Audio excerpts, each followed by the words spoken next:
Bonsoir mesdames, bonsoir messieurs, vous êtes bien sûr à l'écoute de la radio-télévision Mobile émettant du centre-ville sur fréquence 87.5 FM. Merci de nous être fidèles et bienvenue à l'écoute de cette émission Face à Face. Grand Sir Hachan, certains journalistes de la ville de Bunia. Dans cette émission qui va parler de plusieurs questions et enjeux de la République démocratique du Congo, nous allons échanger avec notre invité bien sûr sur ce plat de stabilisation et de développement de la province de l'Ituri durant les 10 prochaines années, lequel plat est axé sur 8 piliers. Je suis Nixon Manzekel à la présentation et je ne serai pas seul dans cette émission. Comme vous l'avez suivi dans les spots publicitaires, je serai accompagné de Jacques-Christian Bafoy qui va devoir nous retrouver en cours de cette émission.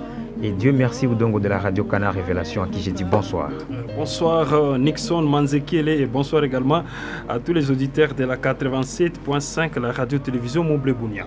Tous trois, nous allons vous tenir compagnie dira plus d'une heure accompagné bien sûr de notre invité, le député national Grand C. Irachan, à qui j'ai dit également bonsoir. Bonsoir messieurs les journalistes et bonsoir à tous les auditeurs de la radio Mobile. Vous voulez vous joindre à nous?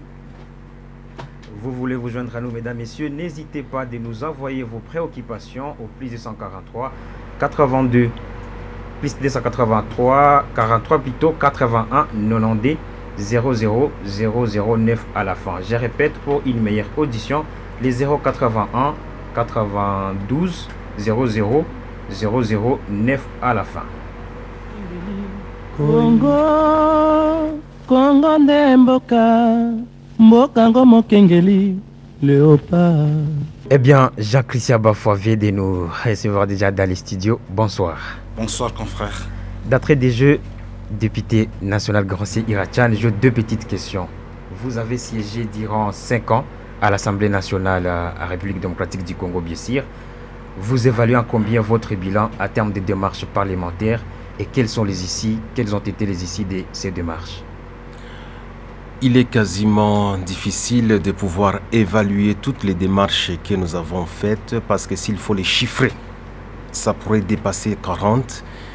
Mais je ne préfère pas rentrer dans cette évaluation parce que nous avons une sérieuse difficulté à l'Assemblée nationale où vous initiez des initiatives de contrôle parlementaire. Malheureusement, ces initiatives n'aboutissent pas. Et quand ces initiatives n'aboutissent pas, vous ne savez plus comment les évaluer. Est-ce que c'est positif? Est-ce que c'est négatif? Ça devient très compliqué. Dès lors que l'Assemblée est prise en otage, c'est un peu compliqué de pouvoir travailler dans ces conditions-là, effectivement. Alors, 10 années à venir, Grand C. Irachan a un plat bien sûr pour la province de l'Ituri. Cela a constitué une conférence hier animée dans la salle Saint-Joseph de la paroisse Nyakasanza. Quels sont les 8 piliers d'une manière détaillée de votre plat de stabilisation et de développement de la province de l'Ituri? En fait, ce que nous sommes en train de faire pour le moment, c'est passer par un exercice que nos politiciens parfois de l'Ituri ne savaient pas le faire avant.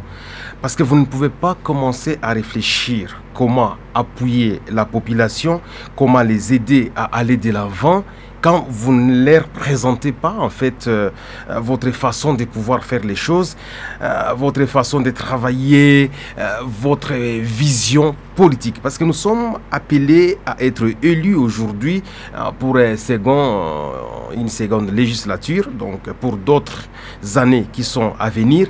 Mais il faudrait que cette population sache en fait qu'est-ce que nous prévoyons par rapport à ce que nous allons faire très prochainement. Donc c'est la raison pour laquelle nous avons trouvé que c'est essentiel de pouvoir présenter notre vision pour la communauté iturienne. Et pourquoi cela? Parce qu'aujourd'hui, en fait, nous sommes des leaders qui dépassent l'appréhension uniquement de notre circonscription. Donc je vais dire quoi? Ce qui se passe aujourd'hui avec le travail que nous faisons, c'est pratiquement apprécié par toute la communauté iturienne, notamment les 5 territoires, Aru, Mahagi, Ndjougou, Irumu, Mambasa et la ville de Bunia. Donc, dès lors que la population nous a donné cette confiance, il est impérieux maintenant de prendre cette leadership, bien sûr soutenu par cette population, et de pouvoir leur présenter une vision globale par rapport à ce que nous voulons faire. Et pourquoi? Parce que nous avons maintenant eu aussi une chance d'être désigné comme un grand cadre d'un parti politique qui aujourd'hui est le premier à l'opposition, je cite Ensemble pour la République, et donc avec une responsabilité où moi-même je suis haut représentant pour toute la grande orientale qui regroupe les 4 provinces, les Bas-Ouélé, la Chopo, les Haut-Ouélé et la province de l'Ituri. Et donc c'est très important aujourd'hui que je paraisse comme une figure phare pour la province de l'Ituri. Et c'est pour la raison pour laquelle les gens ils vous diront, mais vous êtes en train de travailler comme un grand leader avec un grand partenaire qui est Moïse Katumbi, qui est le candidat à la présidence aujourd'hui, et aujourd'hui qui me considère comme les 6 proches à côté de lui. Et donc il faut une politique claire, seulement aussi parce qu'on n'a jamais eu des Ituriens qui ont été si proches des grands leaders de la carrière de Moïse Katumbi, il faut se le dire. Nous avons connu à l'époque, on l'appelait Manjikala, c'est le seul Iturien qui avait eu le niveau d'affronter directement un leader qui était à l'époque Mobutu Sese Seko, et avec qui il pouvait discuter d'égal à égal, comme moi je discute aujourd'hui d'égal à égal avec Katumbi. On n'a jamais eu ça dans l'histoire de l'Ituri. Et donc cette chance où je suis aujourd'hui une deuxième grande personnalité politique en Ituri fait en sorte que je dois maintenant présenter à l'Ituri, grâce à cette confiance, une vision qui va transformer l'Ituri, faire quitter cette province de toutes les souffrances et problèmes que nous avons eus, faute de leadership, et l'amener vers d'autres ici qui pourront être favorables. Et c'est la raison pour laquelle nous avons demandé, nous avons essayé de réfléchir les axes clés qui nécessitent vraiment l'intervention politique. Notamment notre vision, grâce à l'appui de Moïse Katumbi, qui sera certainement chef de l'État en 2024, voudra à ce que nous puissions reconstituer l'Ituri dans son poids politique. Pourquoi? Parce que vous savez, aujourd'hui l'Ituri n'a plus de poste ministériel qui vaut de sens. Nous avons passé 5 ans avec Félix Tshisekedi et on a seulement un demi-ministre. J'appelle ça toujours demi-ministre, mais en fait c'est la vice-ministère. Ce n'est pas normal. Vous voyez, avec 28 députés, avec plus de 8 millions d'habitants, ce n'est pas normal que ça arrive de cette façon-là. Vous n'avez pas de chef d'entreprise iturien, vous n'avez pas de chef de service iturien au niveau national, vous avez des difficultés à avoir des figures phares qui décident de la politique iturienne au niveau national. Et donc, il faut changer, réhabiliter l'Ituri dans sa façon de voir les choses. Il faut reconstituer la dignité et la valeur de l'Iturien. Partout aujourd'hui, au Congo comme dans le monde entier, nous sommes connus sous un visage atroce. On est des tueurs, on s'entretue, il n'y a que des conflits. Du coup, l'homme politique iturien perd sa valeur et on sait que même si on ne les considère pas, il n'y aura pas de conséquences. Donc, il faut chercher à restaurer l'image, la dignité de la population iturienne face au monde, mais aussi face au niveau national, face à tous les Congolais. Ce qui est très important aussi dans les 10 ans que nous voulons mener, c'est parce qu'il faut enterrer définitivement la hache de guerre. Il faut pratiquement retourner ces conflits que nous avons, qui a assez fait de morts. Vous savez que déjà jusqu'à 2003, nous avions plus de 50 000 morts. Ça, c'est jusqu'à 2003. Maintenant, quand vous commencez, vous voyez, vous évaluez les hostilités qui auraient commencé.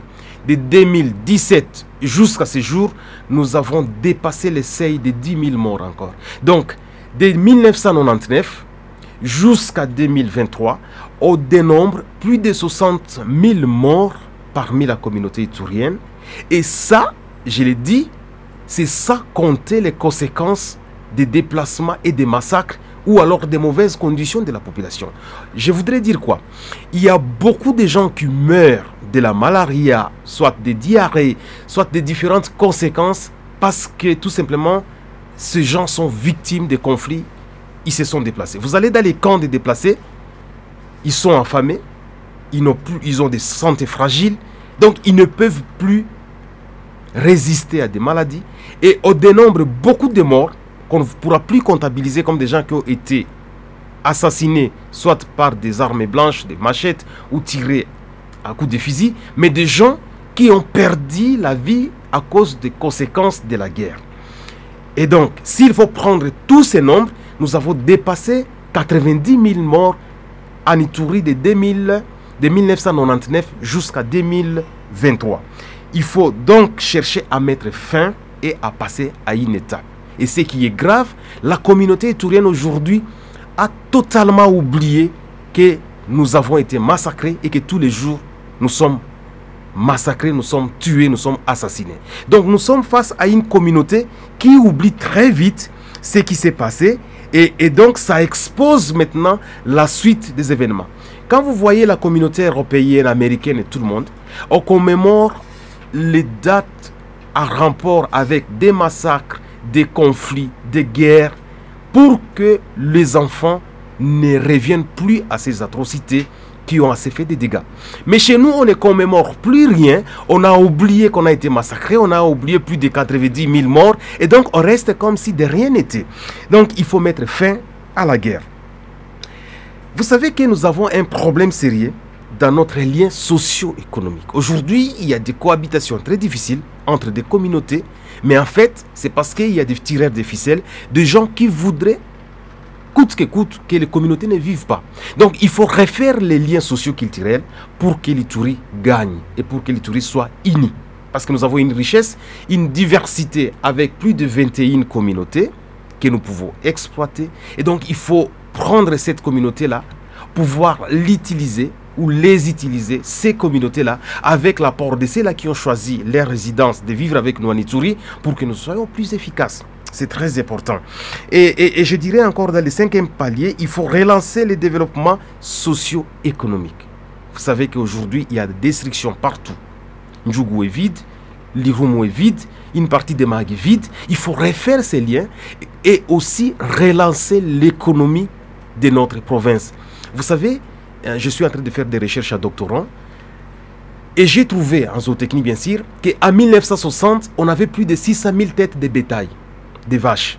Mais aujourd'hui, quand vous voyez nos statistiques disponibles au niveau de l'inspection, on atteint difficilement 30 000 têtes de bétail. Donc, ce sont des problèmes sérieux que nous devons combattre. Non, pas 30 000. Nous sommes parfois au-delà légèrement, mais il n'y a pas de statistiques fiables. Mais ce qui est vrai, la majorité de viande que nous mangeons aujourd'hui, ça vient d'ailleurs. Vous savez que l'Ituri, c'était les grands producteurs agricoles. Et aujourd'hui, en tout cas, on ne peut plus rien espérer parce que c'est nous qui pouvions importer les maïs, les haricots, du moins exporter vers d'autres provinces ou servir toute la ville de Kinshasa, mais aussi exporter en Ouganda. Mais c'est le contraire aujourd'hui, c'est l'Ouganda qui doit nous nourrir en tomates, haricots et consorts. Même à tire-dents. Tout. Donc ce sont des problèmes sérieux. Sans vous dire que nous importons les haïs de la Chine et pourtant nous on était des grands producteurs de haïs. Donc il faut pratiquement refaire les liens économiques et surtout que nous sommes un pays frontalier où on a une frontière qui nous ramène plus de 40 millions de recettes et dont on ne connaît même pas la destination. Il faut réhabiliter l'Ituri dans son échiquier national. Il faut que l'Ituri soit considéré. Vous voyez un peu avec les guerres que nous sommes en train de connaître depuis toutes ces années-là, les conflits, quoi. Souvent dans les discours internationaux, on oublie l'Ituri. On vous parle là de Beni, de Goma, et même les déplacés des guerres, vous trouverez qu'au Nord Kivu, ils sont parfois assistés. Ça attire les regards du monde. Récemment, je suis allé voir l'ambassadeur européen de l'Union européenne pour dire, mais pourquoi vous acheminez des ponts de vivres seulement au Nord Kivu? Et on oublie l'Ituri. Il m'a promis que ça allait venir, mais jusque-là, ça ne vient pas. Pourquoi? Parce que l'Ituri, malgré le nombre de morts, tout passe inaperçu. Donc, il faut refaire cette force de l'Ituri au niveau national. Et je dirais, avant de terminer avec le 8e pilier, mais le 7e pilier, il faut réhabiliter le cerveau, la tête pensante de l'Ituri. Nous avions beaucoup de professeurs d'université, beaucoup de cadres intellectuels. mais tous, ils sont en voie de disparition, ils sont décédés, ils sont morts. Je présente mes condoléances. Récemment, il y a le professeur Bérezet Boudjou qui vient de mourir encore. C'est parmi les derniers. Donc, il n'y a pas eu renouvellement de notre cerveau parce que la jeunesse aujourd'hui n'est pas bien encadrée, n'est pas bien formée, n'a plus de moyens de continuer. Et donc, nous avons une perte, une diminution totale de nos cerveaux en Ituri. On avait des grands chimistes à l'époque qui sont morts comme Kamara Roy Kakar, le professeur Kamara Roy Kakar, paix à son âme, les professeurs Erabo, les professeurs, ils sont nombreux des grands professeurs en chimie nucléaire parfois et qui aujourd'hui n'existent plus. Des grands polytechniciens, des grands professeurs à Kisangani, tous ils sont partis, il faut le renouvellement. Donc dans les 10 ans, nous pensons que dans les cycles de 10 ans, il est possible d'atteindre même le seuil de 40 à 50 professeurs pour renouveler la tête passante de l'Ituri. Et le huitième pilier, il faut refonder l'unité iturienne. C'est très important. Aujourd'hui, on est face à une population qui désespère, qui se réfugie dans sa tribu. Et pourtant, aller vers d'autres tribus, c'est une richesse. Donc, il faut refaire l'unité, il faut beaucoup travailler pour la cohésion sociale pour permettre à ce que nous puissions être réunis. Donc, nous pensons qu'avec toutes ces diversités, ces piliers, il est possible et probable de pouvoir refaire la santé politique, la santé économique, la santé sociale de l'Ituri. Et c'est là, je le dis parce que il faut reconnaître qu'il faut des leaders capables qui peuvent nous amener à gagner ces paris-là. Et si aujourd'hui l'Ituri est tombé bas, c'est parce qu'il n'y avait pas beaucoup de dirigeants politiques qui devraient nous aider. Je venais d'échanger avant de venir ici avec le chef des travaux, Jean-Marie Barongo de l'ISP Bounia, et je le remerciais parce que c'est parmi mes conseillers, et je lui disais, une des erreurs que nos parents ont commises sur nous, leurs enfants de cette génération, c'était notamment le fait que on nous a formés dans tous les domaines pratiquement. Et dans tous ces domaines-là, on a ciblé que nous devions être des médecins, nous devions être des militaires, nous devions être des ingénieurs, nous devions être des avocats, nous devions être tout ce qui est possible à pouvoir former, mais on nous a caché le secteur politique. Et ça, c'est parce qu'il y avait une intoxication, il y avait un traumatisme où on disait si tu fais la politique, soit tu vas mourir, soit tu vas aller à prison, soit tu vas aller en exil. Et du coup, tous nos parents, ils ont quitté cette ambition de former des politiciens, ils ont laissé pour d'autres personnes, et finalement on se retrouve face à une classe qui a gagné sur tous les plans mais qui a oublié la politique. Et pourtant c'est la politique qui est le socle, qui est la base pour pouvoir orienter la vie de notre population et de faire en sorte qu'il y ait l'essor. Et rapidement, dans ces 10 ans, nous pensons qu'il faut recouvrer la force de notre économie en usant de cette faculté où nous sommes à la frontière, où nous pouvons utiliser notre frontière pour avoir au moins une économie qui peut nous donner plus de 40 millions. Et si on réduit la corruption, on peut aller à plus de 60 millions de dollars chaque mois. Et donc la rétrocession va nager entre 16 et 20 millions. Et ça pourra maintenant refaire nos infrastructures comme routes, les écoles, je ne sais pas, les hôpitaux, même si le gouvernement central nous abandonnait un peu. Et il faut avoir un bon président pour pouvoir le faire. Nous avons oublié que nous avons plusieurs richesses naturelles. L'or aujourd'hui, qui est passé sous des contrats léonais, où on a attribué des marchés et on n'a pas pu consulter la communauté iturienne. Il y a eu des contrats qu'on a vendus partout, des choses sans nous associer. Et ce sont parfois des Ituriens qui sont à l'origine de ces désordres-là. Je rappelle récemment, il y a les contrats Zanikodo qui est chez les Alours d'Ouganda, qui a été vendu avec des millions et des millions. Nous ne connaissons rien. On a pris en otage aujourd'hui les 3 blocs de pétrole, bloc 1, bloc 2, bloc 3, où on a passé des contrats de marché et nous ne connaissons plus rien et on ne sait même pas les retombées de toutes ces richesses-là. J'ai démontré les bois qui constituent l'économie de la plupart des pays européens comme Suède, Norvège. Aujourd'hui, chez nous, il y a un pillage systématique de nos ressources, les bois et consorts, et personne n'en parle. Et pourtant, on pouvait perdre, on pouvait avoir, ne fût-ce que des bénéfices de plus de 5 millions de dollars chaque mois, seulement avec les bois. Donc il y a beaucoup de choses que nous devons capitaliser, comme les sols fertiles que nous avons, je l'avais dit, mais aussi les lacs Albert où il y a les poissons, il y a les transports où on devait favoriser des transports de bateaux vers l'Ouganda, vers les Mukambo, vers Ndjougou, où on devait avoir beaucoup d'argent qui peuvent aller même à 8 millions de dollars chaque mois, l'exploitation des poissons, mais aussi les transports. Et vous avez une végétation propice pour l'élevage qui devrait nous aider aujourd'hui à booster notre économie à partir de l'Ituri. C'est le sujet de ma thèse. On peut parvenir à nourrir toute la République démocratique du Congo avec les bétails. Pourquoi? Parce qu'aujourd'hui, il y a une importation qui tend vers 96%. Donc, on va vers une importation à 96% de la viande bovine qui quitte l'Europe vers la RDC avec les poulets, avec les autres dérivés comme les porcs, je ne sais pas quoi. Tout, on importe. Et pourtant, l'Ituri pouvait servir tous les Congos. Donc c'est un problème sérieux et notamment il faut voir les problèmes des routes où on doit réouvrir tous ces axes routiers avec l'Ouganda, la RN 27, on doit voir la RN 4 qui prend les Beni jusqu'à Komanda, jusqu'à Kisangani, il y a l'axe qui mène jusqu'au niveau des Haut-Tuélé parce qu'on a 3 frontières avec les Haut-Tuélé, avec la province de la Chopo, avec le Nord Kivu qui constitue une richesse parce que nous allions exporter nos denrées alimentaires vers ces milliers-là et les échanges économiques pouvaient avoir des impacts qui peuvent aller même à 12-13 millions de dollars chaque mois. Et jusque-là, c'est resté au temps mort. Et enfin, je vais aller chuter en disant que la diversité culturelle que nous avons devait constituer une source de richesse parce qu'il y aura échange des connaissances qui pourraient nous permettre à pouvoir faire des grandes choses et surtout que nous sommes face à une communauté aujourd'hui qui est en train de s'adapter face à la mondialisation.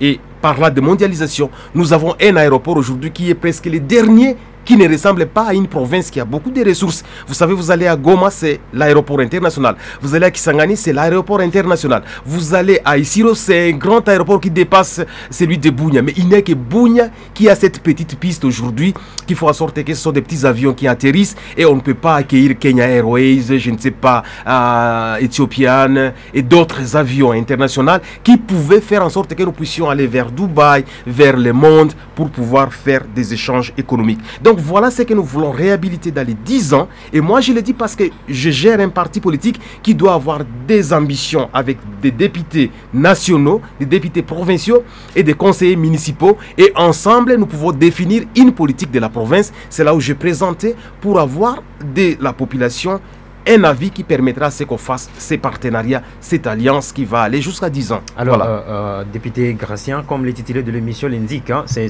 face à face avec 3 journalistes, bien sûr. Nous allons prendre avec cette série de 2 questions Jacques Christian Bafoua, qui va également vous poser ces différentes préoccupations. Eh bien, merci, confrère Nixon.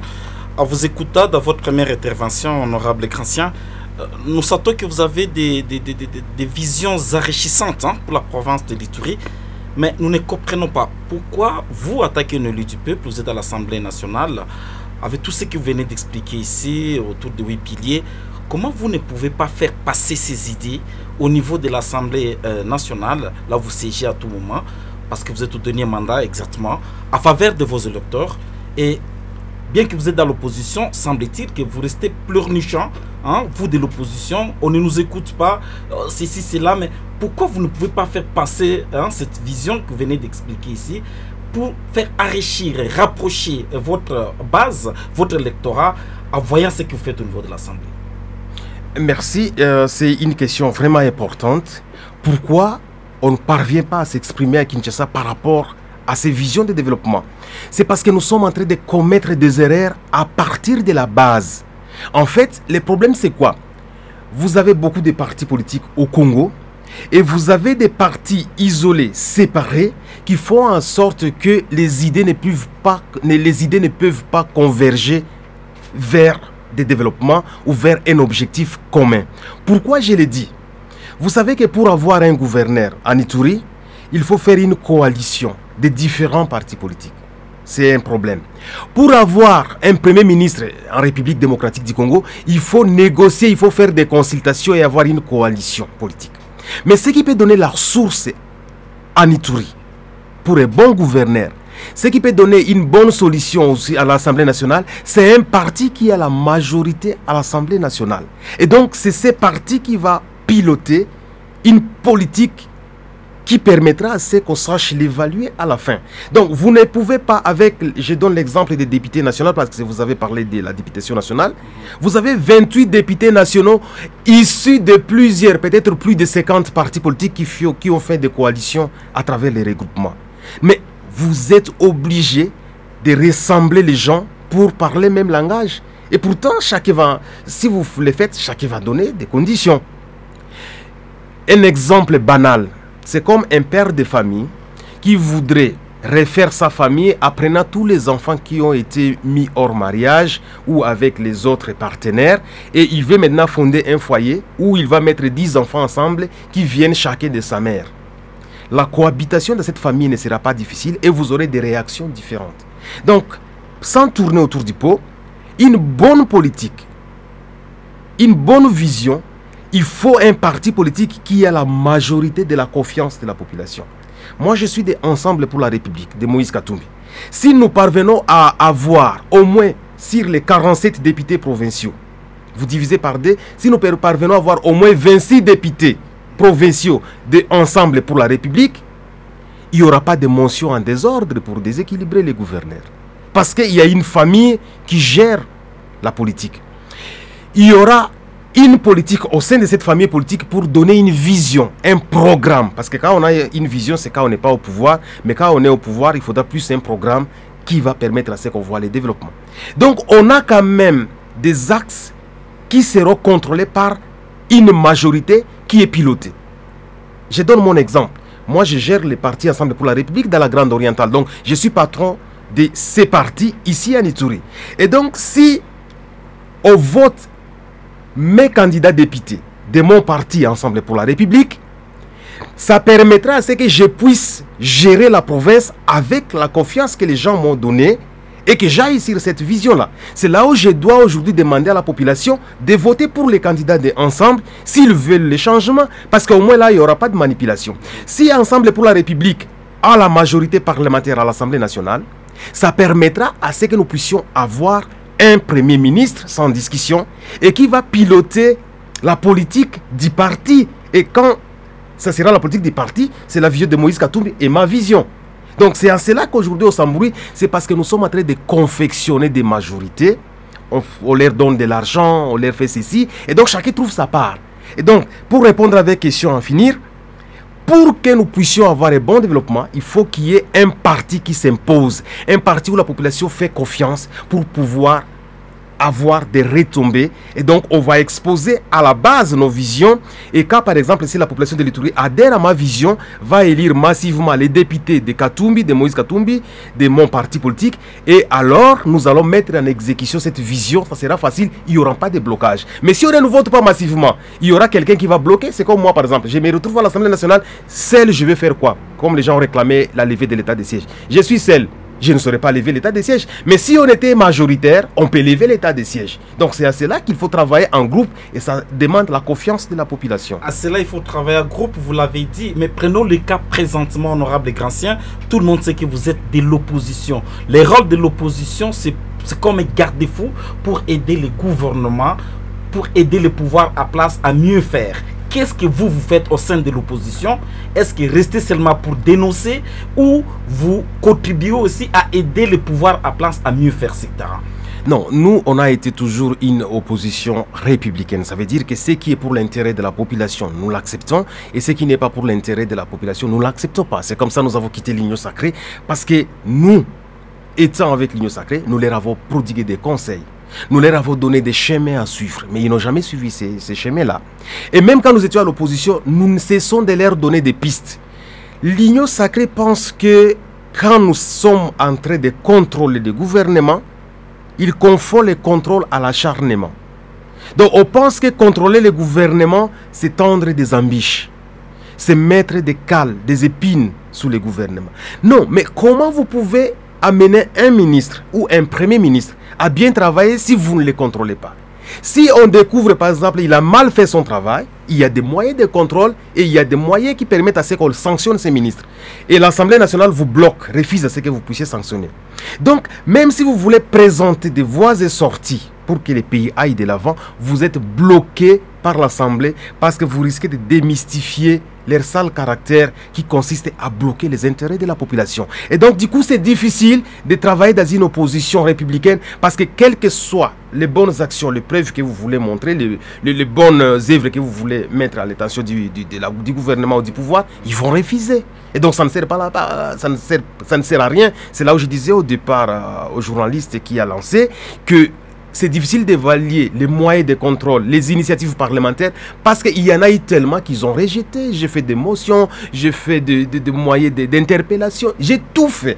Mais on classe sans suite. Et ça, aujourd'hui, c'est le peuple qui doit sanctionner. Et peut-être avant que mon confrère, Dieu merci, récupère une série de questions, mais vous ne craignez pas que le pouvoir échoue et que la population vous emballe dans cet échec honorable? Chacun est responsable de ses actes. Tout le monde sait que nous avons contribué pour que les choses aillent de l'avant. Nous avons voulu que les choses se fassent autrement. Je vous donne un petit exemple par rapport à la guerre qui se passe à l'Est.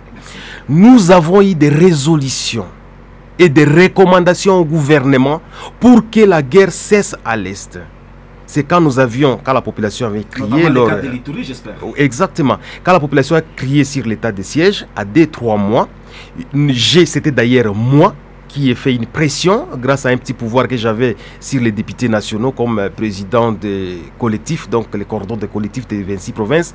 J'ai eu quand même à conscientiser les députés qu'on devrait évaluer l'état de siège. Mais quand on a commencé l'évaluation de l'état de siège, quand les gens avaient crié, on a trouvé qu'il fallait partir au-delà même de cette évaluation parce que les problèmes fondamentaux de la sécurité devraient être résolus, qui portait plus de confiance, plus d'attention, plus que même l'évaluation de l'état de siège. Du coup, on est allé dans une évaluation élargie qui touchait tous les secteurs de la sécurité. Et au menu de cette évaluation, on a trouvé qu'on avait beaucoup de difficultés et qu'il fallait trouver des solutions. Du coup, nous avons lancé des recommandations, des résolutions, dont par exemple, il fallait quitter l'état de siège, concentrer les troupes là où il y a les hostilités. Nous avions donné des recommandations qu'il fallait changer tous les commandants des commandants des troupes qui sont mêlés dans des histoires floues et qui sont reprochés. Nous avions trouvé par exemple qu'il fallait lever l'état de siège. Nous avions par exemple donné des pistes de solutions qu'il fallait résoudre. Vous savez que nous on avait un dossier de Banyaboucha qu'on appelait ici abusivement. Et nous avions donné des recommandations qu'il fallait identifier qui sont ces Banyaboucha. Il fallait trouver des solutions par rapport à leur identification, enrôlement et tout. Mais toutes ces résolutions, dont la réforme de l'armée, n'ont pas été mises en exécution. Et donc, vous avez un pouvoir, et pourtant, ce travail de l'évaluation de l'état de siège, ce n'était pas l'opposition, c'était l'Assemblée nationale, les ministères des Finances qui donnaient de l'argent, les ministères des budgets, compétent qui a échoué complètement. Merci honorable. Alors, nous rappelons à nos auditeurs que nous sommes sur les antennes de la radio Moblé, mais c'est l'honorable Grand-Sien Ira-Tchane face aux journalistes pour que vos populations auditeurs vous soyez informés de certaines actions parlementaires que mène l'honorable Grand-Sien Ira-Tchane et certaines de ses visions. Alors, je crois, confrère, Dieu merci, vous avez des préoccupations, j'espère bien avancer face à l'honorable. Eh bien, merci beaucoup pour m'avoir accordé encore une fois la parole. L'honorable Gracien Ira-Tchane vient de brosser en fait quelques explications par rapport à son projet. Alors, honorable Gracien, aujourd'hui la situation sécuritaire en Itourie, malgré quelques améliorations, mais les cas isolés, ils sont toujours enregistrés et aussi les populations déplacées sont toujours bloquées à Bunia et partout ailleurs. Alors, qu'est-ce qui bloque concrètement l'anéantissement de tous les groupes armés locaux œuvrant à travers l'Itourie? Parce que tous les candidats députés provinciaux et même nationaux promettent, je cite, la sécurité de la population et les retours des déplacés sont parmi le cheval de bataille. Et tout de suite ici, vous avez soulevé que vous avez tout fait au niveau de l'Assemblée nationale, mais au classe c'est sans succès. Vous avez voté des résolutions au niveau de l'Assemblée, mais au classe c'est toujours sans succès. Alors aujourd'hui, concrètement, qu'est-ce que vous comptez faire pour que tout ce que vous avez entrepris comme démarche à l'Assemblée nationale qui n'a pas marché lors de votre mandat, mais aujourd'hui c'est la population qui sont justement vos électeurs qui continuent à souffrir, qui continuent à croupir dans les sites de déplacés et même ici en ville de Bunia où la vie économique est devenue trop difficile et même le social de la population. Il faut le dire avec précision qu'aujourd'hui, les bilans de tous les élus envoyés à l'Assemblée nationale, je parle bien de tous les élus, les 28 élus, le bilan est un échec. Il ne faut pas qu'on se voile la face. Nous avons échoué à défendre la population iturienne. Parce que notre force, c'est l'Assemblée nationale. Et l'Assemblée nationale est la maman du gouvernement. Autrement dit, quand le gouvernement, qui est l'exécutif, ne travaille pas bien, c'est l'Assemblée nationale qui punit le gouvernement comme un papa, une maman doit punir son enfant, qui ne respecte pas ce qu'on dit. Mais on est face à un système aujourd'hui où on ne sait pas sanctionner les petits enfants qui est le gouvernement. Et l'enfant devient plus têtu. C'est comme des familles où les parents envoient l'enfant pour aller chercher Asala Bozoba quelque part, je ne vais pas dire en détail, et il revient avec l'argent et ça nourrit les parents. Et les parents, vous venez corriger, mais votre enfant là, comment vous le laissez circuler la nuit dans des bars, dans des restos et quoi, tout ça? Dites, mais cet enfant, c'est lui qui me fait vivre, bon, je vais faire quoi? Et vous ne voulez pas qu'on vous reproche ça. Et c'est la situation dans laquelle on se retrouve, où l'Assemblée nationale, qui est le siège de tous les élus, où on réunit les représentants du peuple, ne sait pas sanctionner le gouvernement, ça devient un problème. J'ai toujours dit aux gens, un élu du peuple, un député national, il est chef du Premier ministre. Mais les gens ne le savent pas. Ici, même vous les journalistes, quand le Premier ministre arrive, vous tous vous courez à l'aéroport. Mais quand les députés arrivent, vous ne partez pas. Sur invitation. Bon, je donne la forme vulgaire en fait. Merci. Même quand il y a un Premier ministre qui passe sur la rue, tout le monde accourt. Non, mais il y a les Premiers ministres qui passent. Mais quand un député passe, on n'accourt pas. Et pourtant, le député, il est chef du Premier ministre. Le député, il a le pouvoir de sanctionner le Premier ministre. Mais qu'est-ce qui fait qu'on donne plus l'importance au Premier ministre que les députés? Parce que le Premier ministre, il a des moyens, je préfère pas dire d'où il a eu ces moyens, et vous savez d'où il a eu, qui permettent à ce qu'il s'impose. Parce qu'il a des moyens, bon, on a chef Azoleka. Parce qu'il a des moyens, bon, c'est un chef, il faut les respecter. Mais nous, les pauvres élus, même si on te fait un supplément de $1000, les gens diront non, mais il a beaucoup d'argent. Non. Les vrais personnes qui détruisent ces pays, c'est le gouvernement, malheureusement, qui n'est pas sanctionné par l'Assemblée nationale. Parce que moi, je peux chasser aujourd'hui un ministre en fonction. Si j'établis qu'il a mal fait les choses, je peux le chasser. Et aujourd'hui, si nous avions des recommandations, des résolutions qui n'ont pas porté de fruits, nous devions sanctionner Sama Lukonde. C'est ce que moi j'ai fait. J'ai initié des moyens, une motion de censure qui a échoué parce que l'Assemblée nationale n'a pas voulu que je puisse initier.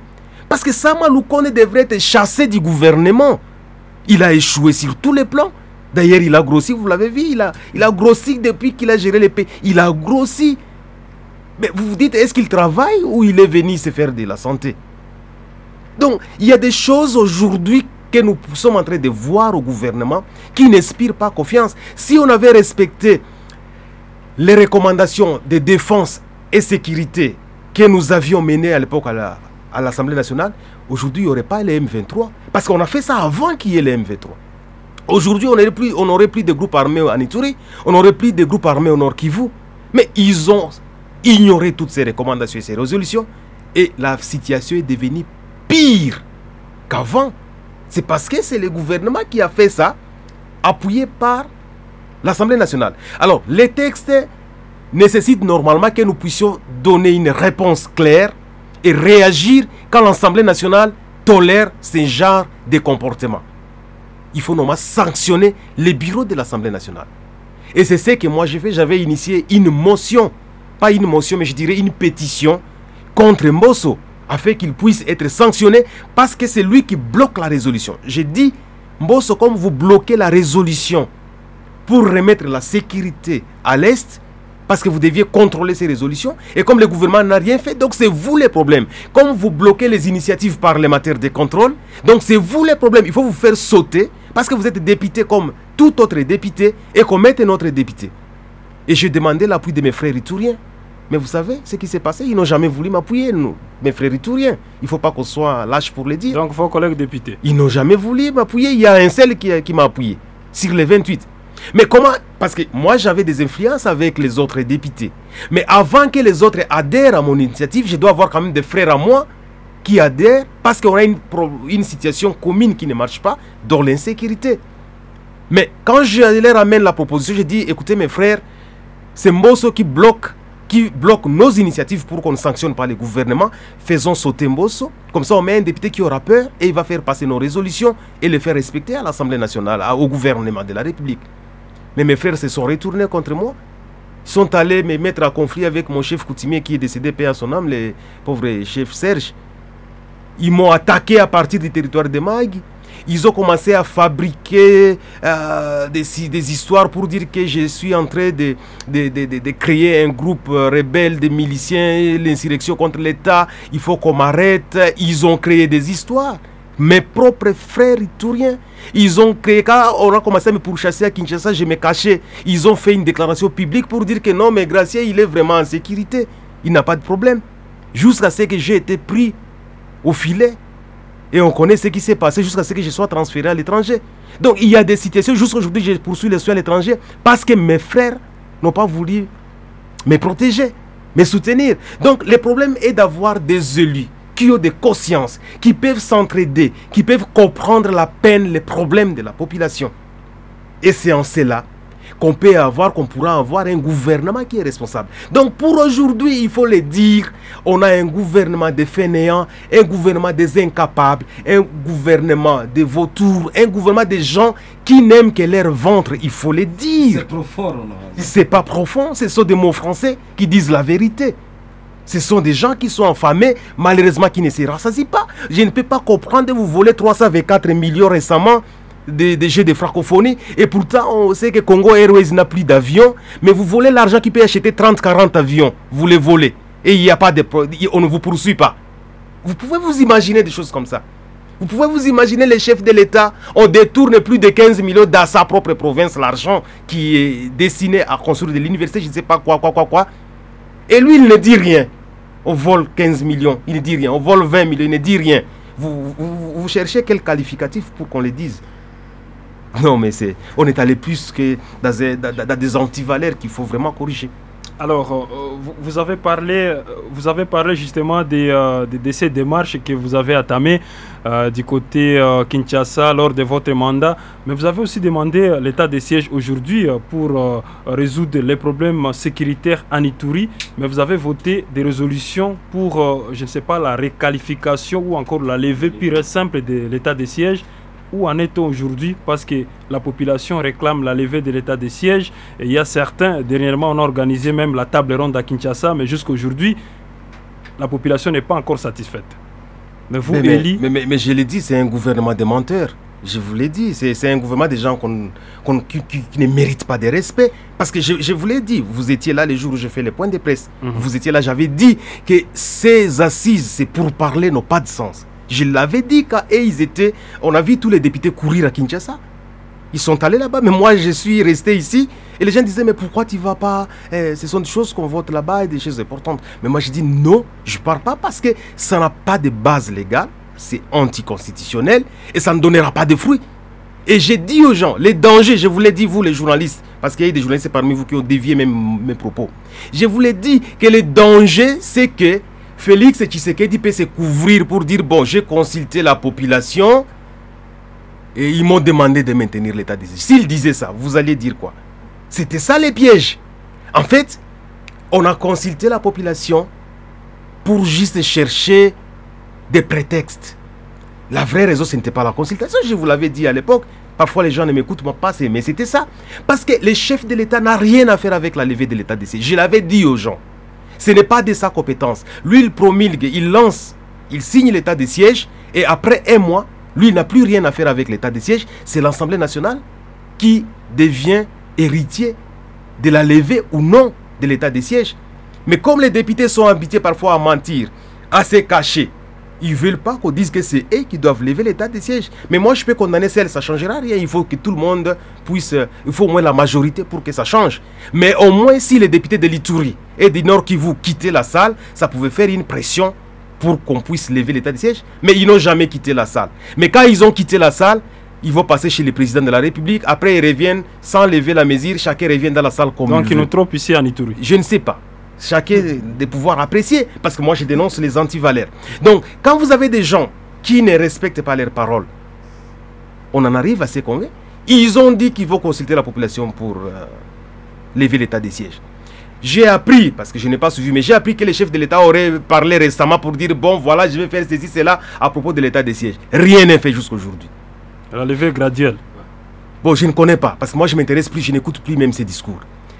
J'aurais appris, par exemple, et là j'étais présent, il a dit, vous ferez, il y aura des élections, et les élections se passeront sans état de siège. Il nous a dit ça, tous les députés de l'Ituri savent, et c'est du Nord Kivu. Mais nous restons aujourd'hui avec moins de 40 jours, on n'élève pas l'état de siège. On continue de proroger. Et bientôt l'Assemblée va fermer, va aller à congé, va aller préparer. Ou, je vous informe que ce journaliste il a été chassé par Jeune Afrique, parce qu'il avait écrit un papier faux sur base de corruption. Et après, Jeune Afrique a publié une autre information, comme on appelle le droit de réponse, ouais, et pour contredire ça.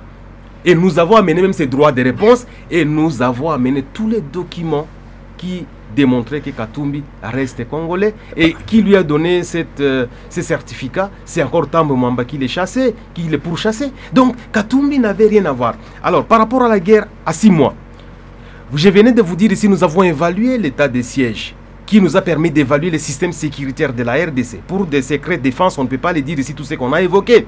Mais néanmoins, il s'est avéré que les vrais problèmes que nous avions découverts avec l'évaluation des systèmes sécuritaires du Congo devait se résoudre plutôt en interne. Donc, tout ce qu'on a comme difficulté à 80%, découler de l'irresponsabilité politique et administrative congolaise. C'est ça la vérité.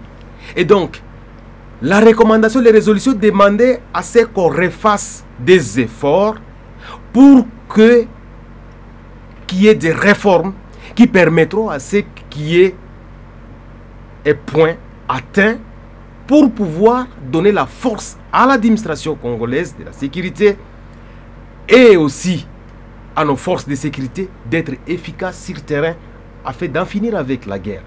Malheureusement, comme je vous dis, ça n'a pas été respecté. Pour vous dire que les vrais problèmes de l'Est, la première responsabilité revient aux Congolais. Au moment opportun pendant la campagne, je vais vous démontrer noir et blanc l'irresponsabilité de la communauté politique congolaise dans ce qui se passe à l'Est. A commencer par ce que Tshisekedi lui-même a dit ici à Bunia. Vous étiez là, je crois, quand il vous a dit que l'armée était infiltrée. Nous l'avions soulevé aussi dans les rapports de défense, dans notre évaluation. Mais qu'est-ce qu'il a fait? Rien. Il a soulevé ici en disant que non, il y a la mafia au sein de l'armée. Lui-même l'a dit. Oui. Mais qu'est-ce qu'il a fait pour en finir avec cette mafia? Rien. Donc il savait qu'il y avait des problèmes internes. Mais il n'y a pas eu de solution. Donc, si Katumbi vous parle de 6 mois, c'est parce que si vous lancez un processus de bonne gouvernance, de responsabilité politique, même 6 mois c'est trop, même à 3 mois, vous allez en finir avec la guerre. Pour que les gens comprennent, je vous donne l'exemple de l'Ituri où nous sommes. Vous voyez qu'il y a des groupes armés qui pilulent partout. Si. Vous savez qu'il y a une loi. Vous détenez arbitrairement une arme. Donc vous n'avez pas l'autorisation de l'État. À part l'armée et la police. Oui, on appelle ça détention illégale d'une arme. Si. Vous savez c'est combien la peine? C'est 25 ans de prison. Si on arrête 2, 3, 4 personnes ici, de nos groupes armés, on les juge à flagrance, 25 ans de prison. Et pour faire la confiance, on les envoie en prison très loin. Pourtant bien localisé. Oui. On peut envoyer à Mbanzangoum, comme je l'ai dit dans mes propos. On peut les envoyer à Ngenga, on peut les envoyer à Maïndombe. On dit c'est fini, vous allez à prison 25 ans. Vous le faites à 5 personnes. Vous allez voir que chaque milicien va disparaître de lui-même. Parce qu'il sait qu'il y a une justice forte. Si on m'attrape, je pars 25 ans. Il va fuir de lui-même. Mais pour cela, il faut qu'il y ait une justice forte qui travaille effectivement. Il faut qu'il y ait des gens capables de les saisir. Voyez.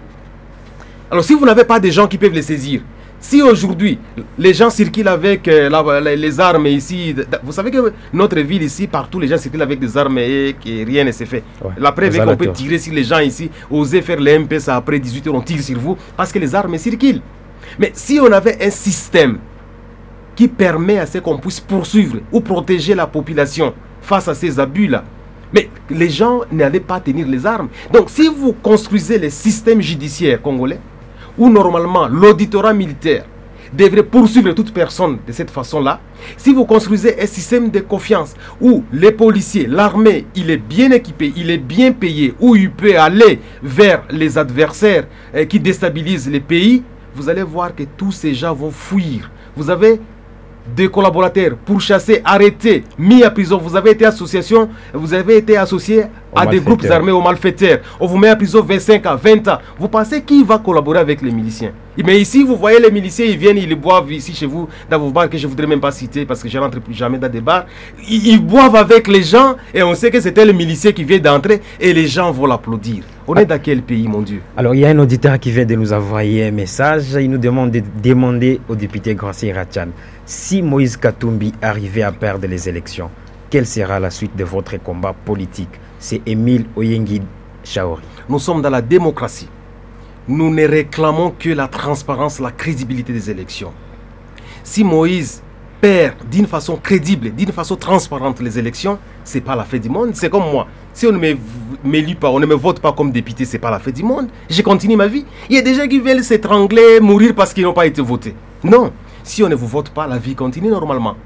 Mais la confiance que nous avons avec la population congolaise démontre, faites un sondage qui n'est pas triqué, vous allez trouver, vous consultez 10 personnes aujourd'hui, 8 personnes vont voter pour Moïse Katumbi. Faites votre sondage libre. Vous consultez 10 personnes, vous dites voici les candidats, 26. Vous allez voter pour quel candidat? Faites l'interview avec 10 personnes, vous allez voir 8 vont parler de Katumbi. Vous passez aujourd'hui à Bunia. Vous dites, nous avons, je ne sais pas, 100 candidats députés nationaux. Vous allez voter qui? Vous citez les gens, vous citez mon nom. 8 sur 10 vont parler de moi, ils vont me voter. Ça veut dire quoi? Quand vous avez la crédibilité, la confiance de la population, il n'y a rien qui puisse vous empêcher de gagner les votes. Donc, pour me résumer, si on gagne, nous allons assumer d'une façon transparente notre voix, il faut la légitimité. Et si on ne gagne pas, si c'est prouvé que c'est légitime, on n'a pas gagné d'une façon légitime, à ce moment-là, on va continuer le combat. Ça veut dire que la population a tranché, parce que c'est la population les grands juges. Que ce soit Félix, que ce soit Matata Pogno, que ce soit Sesanga, que ce soit Mukwege, que ce soit tous ces candidats-là, Katumbi, nous voulons que la population tranche. Et nous allons suivre les verdicts de la population. Peut-être avant que Bafoua n'intervienne, récemment, avant que les candidats députés, les candidats présidents ne déposent leur candidature, les opposants disaient que la CENI préparerait une fraude pour un seul candidat. Pourtant, les mêmes opposants ont déposé également leur candidature. N'est-ce pas un paradoxe, on sait, de l'opposition? Ah, je ne sais pas à qui vous faites allusion. Parce que nous, on n'a jamais cherché à boycotter le processus électoral. Nous, des Ensemble pour la République, nous avons été là et nous avons, malgré toutes les tricheries qu'ils ont faites pour avoir une CENI qui ne répond pas aux normes, parce que moi, je suis député national et je sais dans quelles conditions on a mis en place cette CENI. Mais nous avons dit, comme Katumbi l'a dit, c'est une occasion pour Kadima de se repentir, comme il y a des pécheurs qui se repentissent. Au moins, c'est une occasion qu'il puisse confesser son péché et reconnaître qu'il a été mis dans des conditions qui ne sont pas normales. Mais au moins, nous lui donnons cette chance parce que nous savons que même quelqu'un qui est perdu peut retrouver la raison. Et donc, nous pensons que la CENI va continuer à retrouver la raison de la même manière qu'ils n'ont pas bougé de choses. Mais nous savions qu'il y avait des plans obscurs. Mais nous aussi, comme on dit là, on est des garçons, hein, pour ne pas laisser passer n'importe quoi. On s'apprend tout, on a un laboratoire politique. Merci honorable. En fait, je vous rappelle que vous êtes en face des auditeurs qui vous écoutent. Et des questions que nous posons ici dans cette émission, c'est pour aussi aider nos auditeurs, vos électeurs à mieux comprendre certains enjeux politiques. J'ai une petite question, honorable Grancien. Il y a des langues qui disent que Moïse Katumbi serait plus proche de Joseph Kabila, qui a laissé son règne, son pouvoir à des groupes armés qui pillent l'Est de la RDC, notamment Ituri, quand il était arrivé fin mandat et Félix Tshisekedi a pris le pouvoir aujourd'hui, et que Moïse Katumbi serait plus rapproché de Joseph Kabila.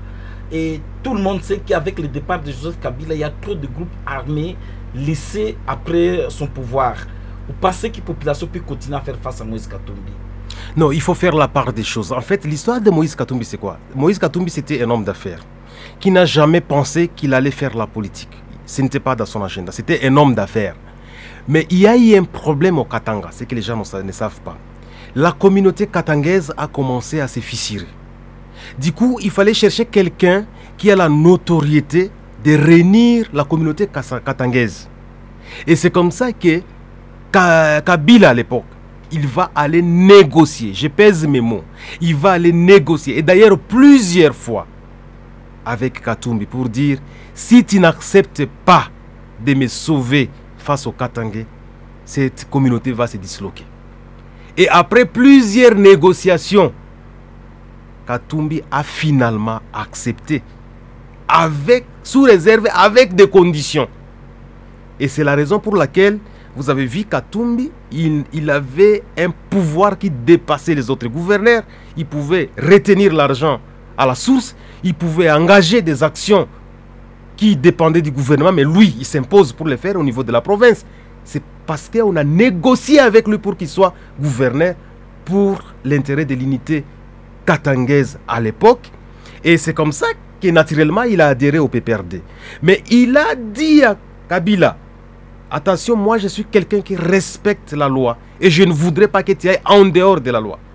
Et les gens ne savent pas que pendant que Moïse Katumbi était gouverneur, il y a eu beaucoup de fois où il ne s'attendait pas avec Kabila. Il ne s'attendait pas, il arrivait qu'il ne se parlait même pas. Quand ils viennent inaugurer des choses, ils ne se parlaient même pas. Parce qu'il y avait des choses qu'il reprochait à Kabila. Et à un moment donné, Kabila était jaloux de Moïse Katumbi. Parce que quand il y a une cérémonie où il faut inaugurer des choses, la population arrive, au lieu d'acclamer pour Joseph Kabila, les gens acclament pour Katumbi. Et Katumbi était obligé parfois de disparaître pour ne pas créer des scandales. Et ça créait l'insécurité à Katumbi. Et finalement, Katumbi dira à Kabila, respectons la Constitution. Si tu veux aller au troisième mandat, moi, en tout cas non. Et Kabila a voulu forcer. Et c'est comme ça que Katumbi a déclaré le troisième faux penalty. Et il a financé de son argent de poche, notamment Félix Tshisekedi qui est au pouvoir. Il leur a donné tous les moyens pour résister afin que la Constitution soit respectée. Donc, naturellement, il a quitté le PPRD et il est resté, il s'est opposé au système. Il a organisé un système et pensant qu'aujourd'hui, en organisant l'opposition, Fayoulou allait gagner les élections. On est surpris, Fayoulou ne gagne pas les élections. Bon, Félix est là, on pense que Félix va aider la population. Félix n'aide pas la population. Et il dit, mais finalement, ce peuple, mon Dieu, qu'est-ce que je vais faire? Bon, je suis obligé moi-même maintenant de me battre. C'est comme ça, il dit, bon, je laisse tout ce que j'ai. Moïse, il a beaucoup d'argent. L'argent que Moïse a pour le moment, il peut même rester sans travail jusqu'à la fin de sa vie, il va manger. Il va faire tout ce qu'il veut. Mais il laisse tout ça. Mais il dit, non, je dois sauver le peuple congolais. Et c'est comme ça, il est arrivé pour maintenant poser sa candidature et devenir président de la République, et il le sera à 2024 ici, parce que le 20 décembre, le peuple va massivement le voter. Vous avez une conviction? Non, c'est démontré comme ça et ça se passera comme ça. Quand je disais aux gens qu'il n'y a personne qui peut bloquer la candidature de Moïse, les gens ne me croyaient pas. Mais aujourd'hui, je vous l'avais même dit ici, parce qu'il n'y a pas de raison pour le bloquer. Et aujourd'hui, il n'y a pas de raison pour qu'il ne gagne pas les élections. Ouais. Merci, mais vous confirmez comme ces rapprochements avec Kabila, Moïse Katumbi? Non, il n'y a pas de rapprochement, il y a eu rupture et c'est resté dans cette rupture aujourd'hui. On n'est pas allié au PPRD, Ensemble pour la République reste un parti qui n'est pas allié au PPRD. Ça, c'est comme ça. C'est vrai qu'ils se sont croisés à l'église, comme chez nous on le dit, tout ça, et c'est comme ça les gens se sont salués. Et les gens ont interprété ça différemment. Dès lors, ils ne se sont jamais parlé, ils ne se sont jamais vus, et chacun est dans sa boîte. Le Kabila, il est dans la résistance. Ça veut dire que pour lui, tout le processus est mauvais.